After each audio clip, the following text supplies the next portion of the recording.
Hey everybody, today we're gonna be reading the Avengers of Captain Underpants. Now in full color. Now, hold on. Chapters 20 chapters. Chapter 1, George and Harold. Meet George Beard and Harold Hutchins. George is the kid on the left with the bow tie and the flap top. I just say bow tie. I don't know why. Harold is the one on the right with the t-shirt and the bad haircut. Ooh, what? Remember that now? Pick your roses. Flower shop. Pick our no. George and Harold were best friends. They had a lot in common. They lived right next door to each other, and they were both in the same 4th grade class at Jerome Elementary. George and Harold were usually responsible kids. Whenever anything bad happened, George and Harold were usually responsible. You would think that they changed it to pick a noses hue. But don't get the wrong idea about these two. George and Harold were actually very nice boys. No matter what everybody else thought, they were good, sweet, and lovable. Okay, maybe not so sweet and lovable, but they were good and nothing nonetheless. It's just that George and Harold each had a silly streak a mile long. Usually that silly streak was hard to control. Sometimes it got them into trouble, and once it got them into big, big trouble. But before I can tell you that story, I have to tell you this story. You guys want me to keep reading? I'm going to keep reading. Chapter 2, Treehouse Comics Inc. After a hard day of cracking jokes, pulling pranks, and causing mayhem at school, George and Harold liked to rush to the old treehouse in George's backyard. Inside the treehouse were 2 big old fluffy chairs, a table, a cardboard can filled with junk food, and a padlock crate filled with pencils, pens, and stacks and stacks of paper. Now Harold loved to draw, and George loved to make up stories, and together the 2 boys spent hours and hours writing and drawing their very own comic books. Over the years, they had created hundreds of their own comics, starting dozens of their own superheroes. First, there was Dogman. Then came Timmy, the talking toilet. And who can forget the amazing Cow Lady? But the all-time greatest superhero they've ever made had to be the amazing. If you guys get it, it's Captain Underpants. George came up with the idea. Most superheroes look like they're flying around in their underwear. Well, this guy actually is flying around in his underwear. The 2 boys laughed and laughed. Yeah, said Harold. He could fight with wedgie power. George and Harold spent the entire afternoon writing and drawing their comics Avengers of Captain Underpants. It was their coolest superhero ever. That's the picture. That's Treehouse Comics Inc. They're in. Luckily for the boys, the security at Jerome Elementary School was too much busy to keep an eye on the copy machine. So whenever they got a chance, Harold and George would sneak into the office and run several hundred copies of their latest comic, Captain Underpants Adventure. Wait, what? You should have said Avengers of Captain Underpants. I bet they Pilky mistaked it. Hold on. After school, they would sell their homemade comics on the playground for 50 cents each. See them? They're selling their comics. You want to know what's he selling? It's Chapter 3, The Avengers of Captain Underpants. Written by George Beard. Cartoons by Harold Hutchins. It was a time of darkness and despair for the planet Earth. The bad guys had taken over the streets, and all of the superheroes in the world were too old to fight evil. Ha ha. Hey. Then came along a new and improved extra strength superhero. Tra-la-la! Look, up in the sky, it's a bird, it's a plane, it's an egg salad sandwich. No way! I'm Captain Underpants. Captain Underpants was faster than a speeding waistband, more powerful than boxer shorts, and able to leap tall buildings without getting a wedgie. Tra-la-la! Day and night and day, Captain Underpants watched over the city fighting for truth, justice, and all that is pretty shrunken colony. Meanwhile, a nearby elementary school turned the page. Wait, what? It was Stinky Taco Supreme Day at the cafeteria. Yuck. Everybody hated it so much they all threw it away. Soon the cafeteria feast came to life. I'm the unbeatable hunk. The monster ran around the school eating everything in sight. Help! The unbeatable hunk just ate 15 folding chairs and the gym teacher. Oh no, not folding. Oh my god, first of all, you're so stupid. Oh my god. Oh no, not folding chairs. Oh my god, you're so stupid. You just look stupid. This looks like a job for Captain Underpants. Tra-la-la. And look, the unbeatable hunk is standing right there. Captain Underpants shot lots of underwear at the monster, but it didn't do any good. Munch, zip, munch. So Captain Underpants took off running. The unbeatable hunk chased him. Grr, help!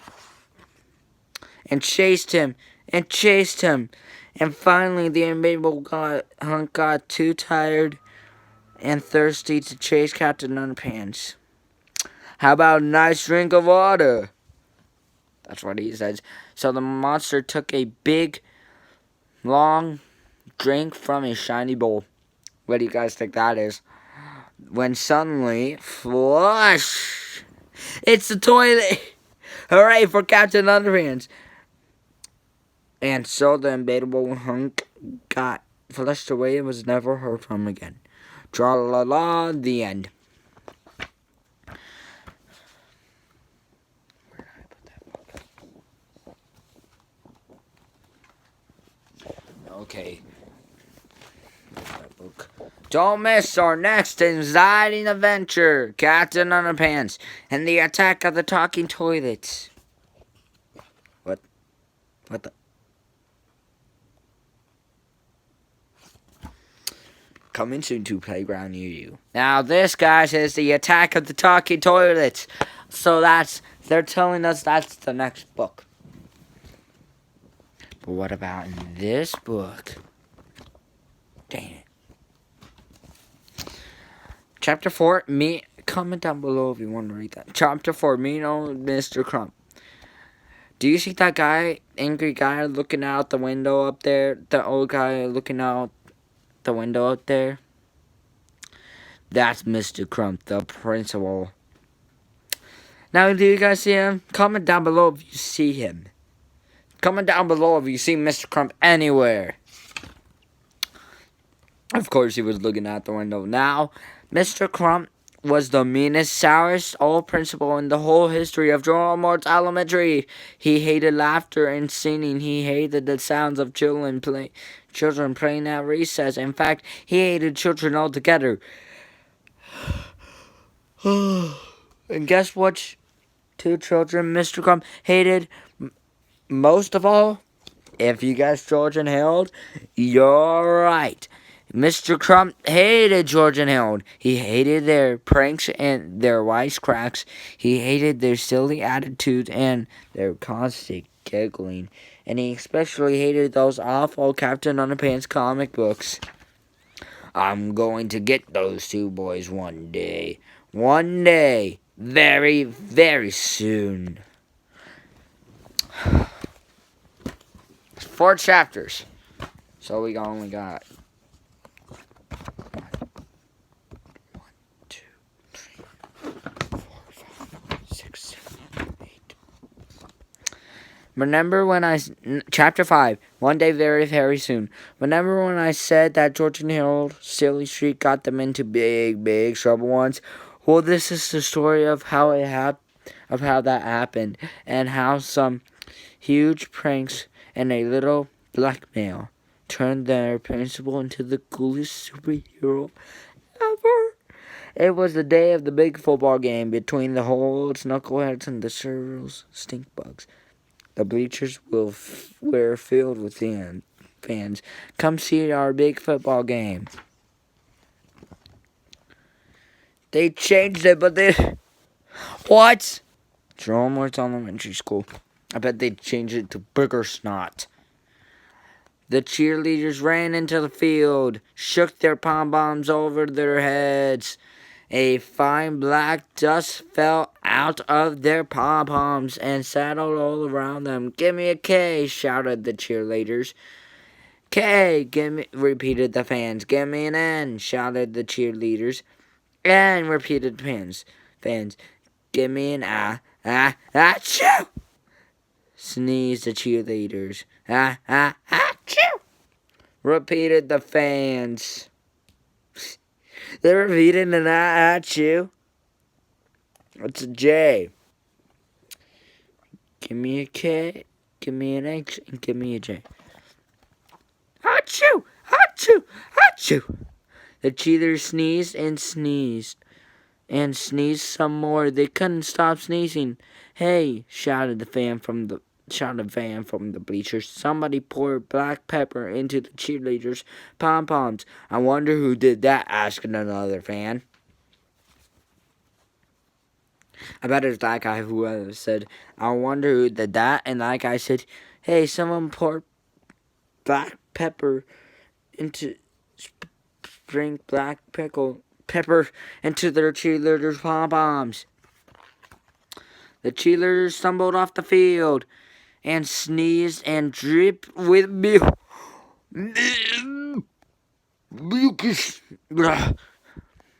As the marching band members took their place. But when the big band played, suddenly streams of bubbles began to blow out of their instruments.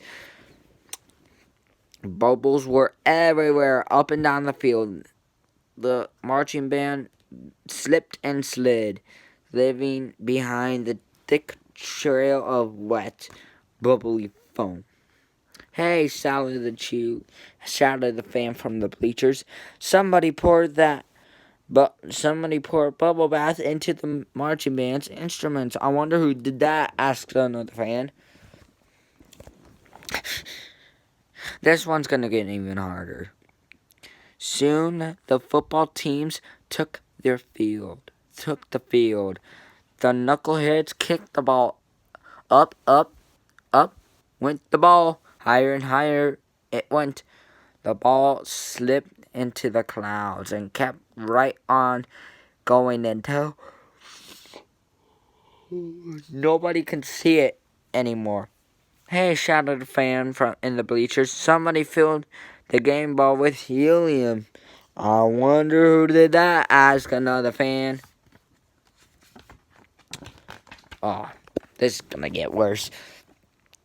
But the missing ball didn't make any difference, because at that moment the knuckleheads were rolling around the field, scratching and itching like crazy. "Hey," shouted the coach. "Somebody replaced our deep heating muscle rub with lotion with Mr. Prankster's extra screaming itching cream." "I wonder who did that," shouted the fans from the bleachers. "Boy, our feet smell bad." Oh, that's what they were. "Oh, boy, our feet smell bad." What the heck? The whole afternoon went on much the same way, with the people shouting from, "Hey, somebody put silly monkey in the lemon, to hey, somebody glue the bathroom door shut. Before long, most of the fans in the bleachers had gone up and left the big game for left field and had been for lift, and everybody in the entire school was miserable. They said the school was boring. What the heck? Why is it supposed to be boring? Everyone that except for two giggling boys in the shadows beneath the bleachers. Those were the best pranks yet, laughed Harold. Yep, chuckled George. They'll be hard to top that's for sure. I just hope we don't get busted for this, said Harold. I'm yawning a lot. Don't worry, said George. We covered our tracks really well. There's no way we'll get busted.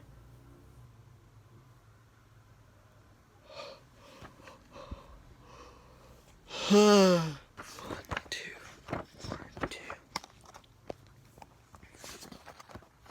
three, 4, 5, 6. The next day at school, an announcement came over the loudspeakers. George Beard and Harold Huntrins, please report to Mr. Crumb's office at once. Uh-oh, said Harold. I don't like the sound of that. Don't worry, said George. They can't prove anything.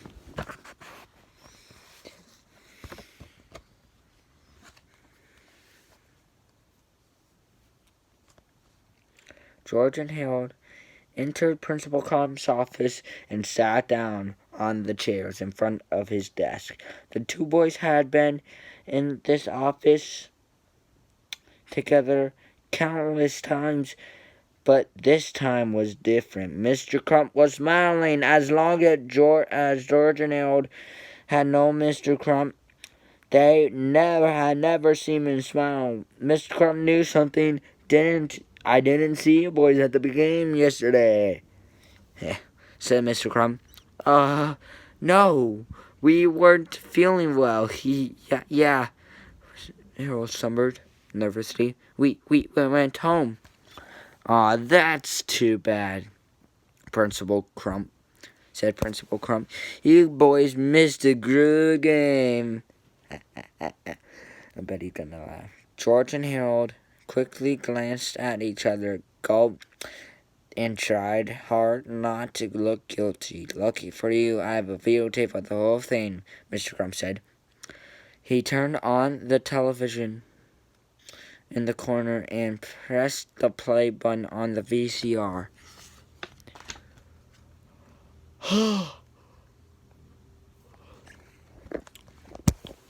A black and white image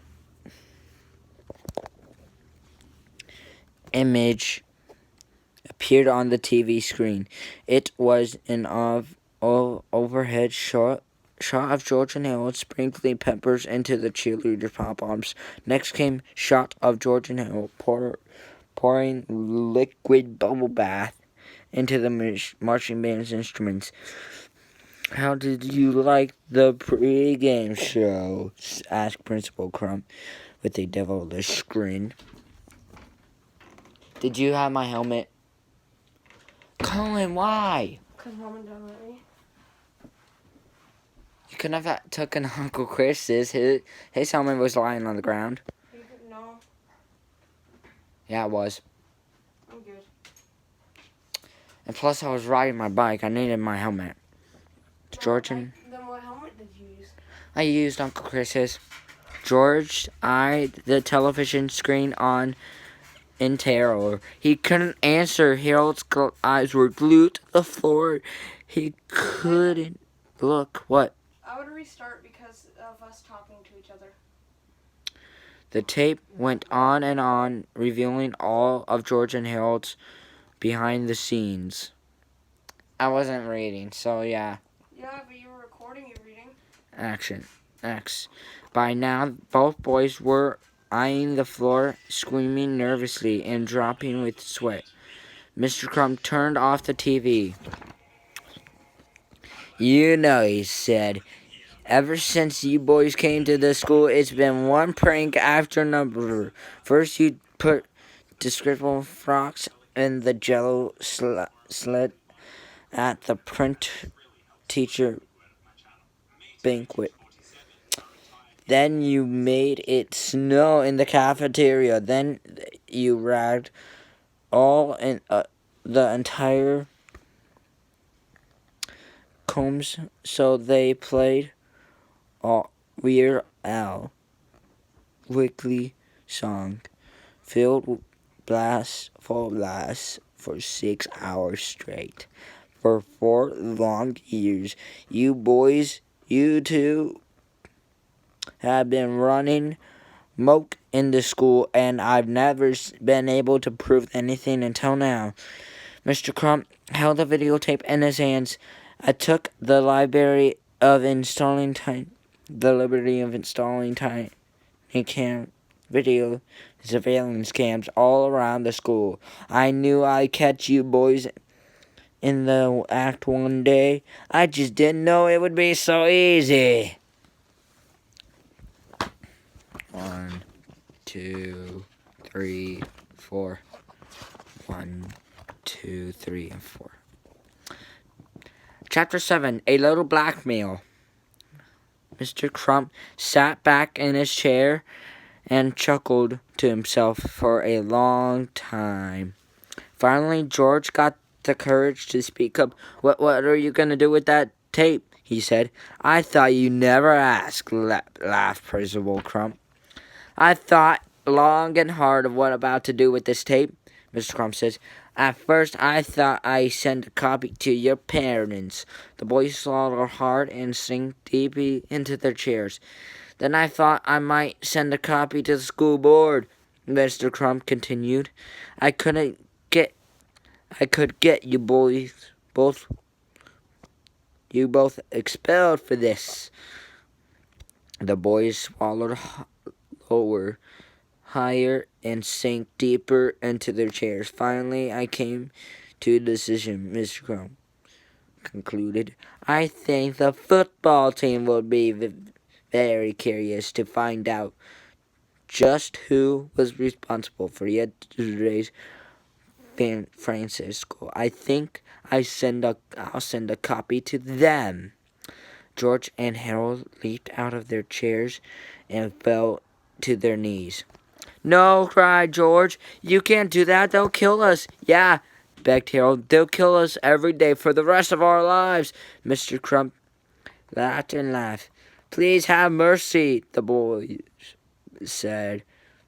We'll do anything, asked Principal Crump with a delight. He reached into his desk, pulled out a list of demands, and tossed it at the boys. If you don't want to be dead as long as you live, you'll have to follow these rules exactly. George and Harold carefully looked over the list. This is blackmail, said George. Call it whatever you like, Principal Crump snapped. But if you two don't follow those rules list exactly, then this tape becomes the property of the Horwoods knuckleheads. 1,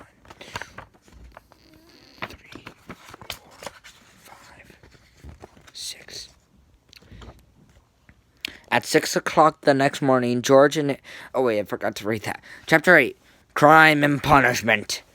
At 6 o'clock in the morning, George and Harold dragged themselves out of bed, walked over to Mr. Crump's hills, and began washing his car. Then, while Harold scrubbed the tires, George mowned around the yard, pulling up all the weeds and crabs he could find. Whatever they cleaned the gutters and washed all the windows on Mr. Crump's house.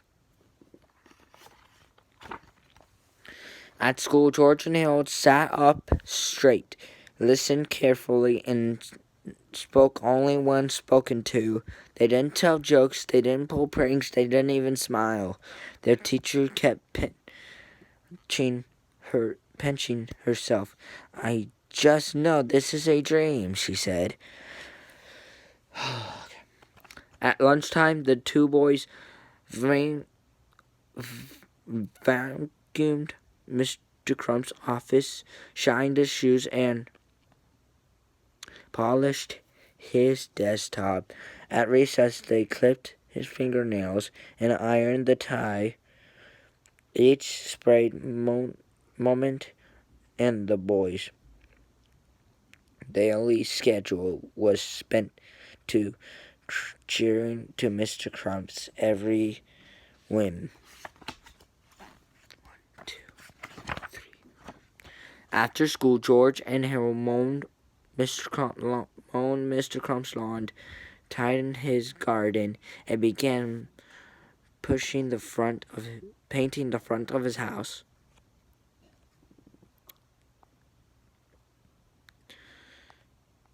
At sunset, Mr. Crump came outside and handed each boy a stack of books. Rhythm, he said. I've asked your teachers to give you both extra homework. Now go home, study hard, and I'll see you here at 6 o'clock tomorrow. We've got a busy day ahead of us. Thank you, sir, moaned the two boys. George and Harold walked home dead tired. Man, this was the worst day of my entire life, said George. Don't worry, said Harold. We only have to do this for 8 more years. Then we can move away to some far off land. Where they'll never find us. Maybe Antarctica. I've got a better idea.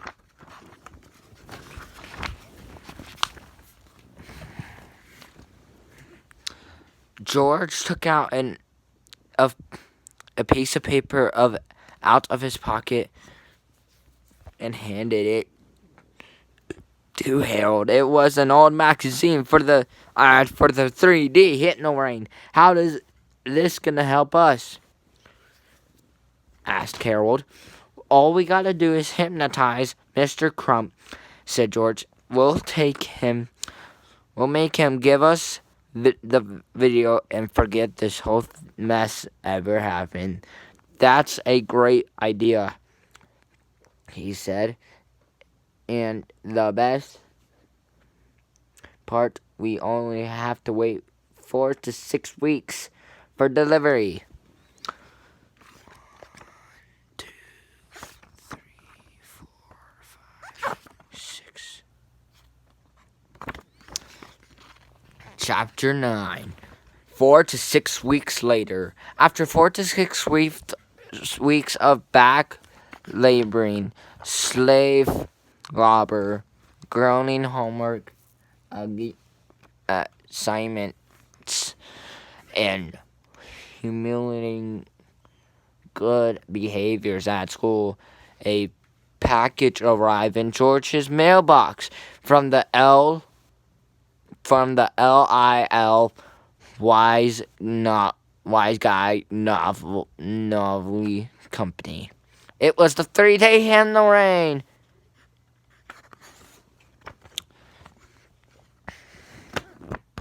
Wait.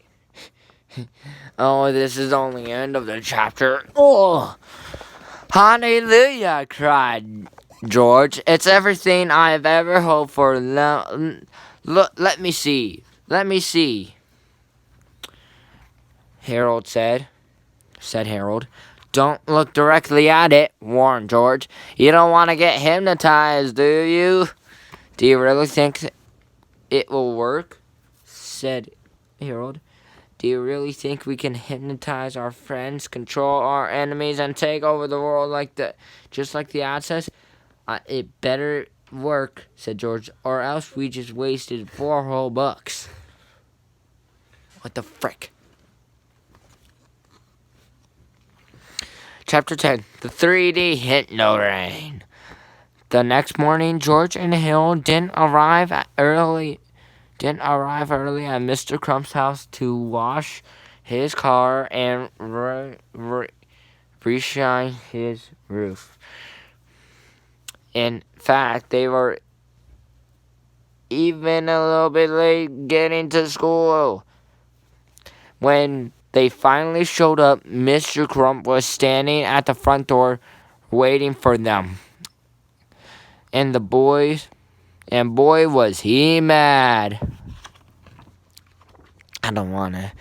1, 2, 3. Wait, 1, 2, 3, and 4.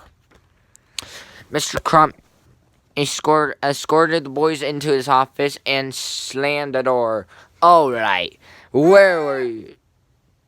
Where were you two boys this morning? He groaned. We wanted to come over to your house, said George, but we were too busy trying to figure out the secret of this rain. What rain?